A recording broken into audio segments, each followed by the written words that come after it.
Good morning mga ka-agri. Bali, dito tayo ngayon sa ating tanim na talong. Ano lang tayo mga ka-agri, mag-trim lang tayo or ano lang tayo, pruning ba. Yung mga dahon na wala nang pakinabang mga ka-agri na nakipagkupitin siya sa sa abono or pataba, organic man or non-organic yung ilalagay natin, ay makipag-compete kasi mga ka-agri. Dapat kasi yung nilalagay natin katulad niyan, balat ng itlog tsaka yung mga organic na dahon ng mga ka-agri, dito mapupunta sa bunga.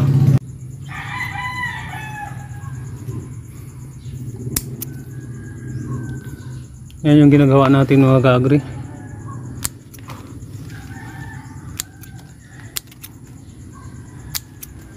Itong mga na to, para mag-concentrate yung ng pikto ng pataba mga ka-agri sa or yung mga ilalagay natin na organic na dito sa taas, para malusog ba mga ka-agri ba. Ito ay tinatawag na pruning or cutting of leaves ba. Cutting mga ka-agri. Kasi maya maya pag may lugar tayo, magdidilig tayo ng mga ka-agri. Okay lang sa puno tayo magdidilig ng nito, ng organic na pataba ba. Yan yung nutrients na ibibigay natin sa mga ka-agri, dapat dito sa taas mapunta, hindi dito sa mga dahon na ito, putulin na to mga dahon, kaya hindi mga ka-agri, hindi namumunga or namulaklak. Kasi may kakupitin siya sila mga ka-agri, o may kaagaw ba. Yan, wala nang dahon sa ilalim, nasa taas na lahat mga ka-agri. Maraming bunga to, yung ko maraming bunga. Pinagkuhanan ko nga to kahapon lagpas 10 ang bunga nito mga ka-agri. Dito rin maraming bulaklak kaya konti lang bunga or yung natin, kasi dahil dito ba, kaya pinupruning natin.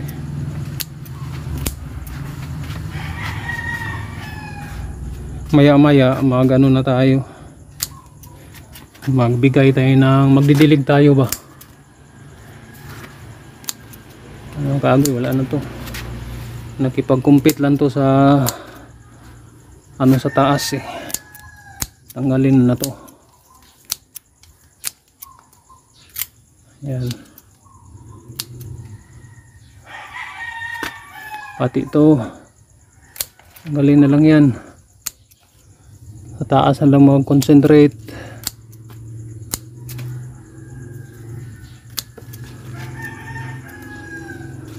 Itong ginagawa ko mga ka-agri, malinis na, wala nang mga sa ilalim.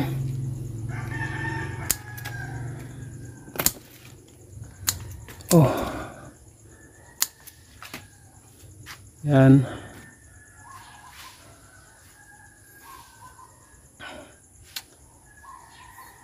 mga mahigit 1 buwan na itong mga ka-agri, nagbibigay sa atin ng bungay. Bawing-bawi na tayo nito.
Yan sa kamalinis, tingnan mga ka-agri.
Saka yung mga ano bang agri ba, yung mga dry leaves o malapit ng katulad nito.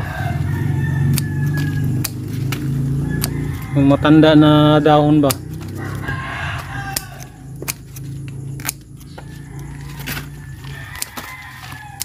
Mga agri.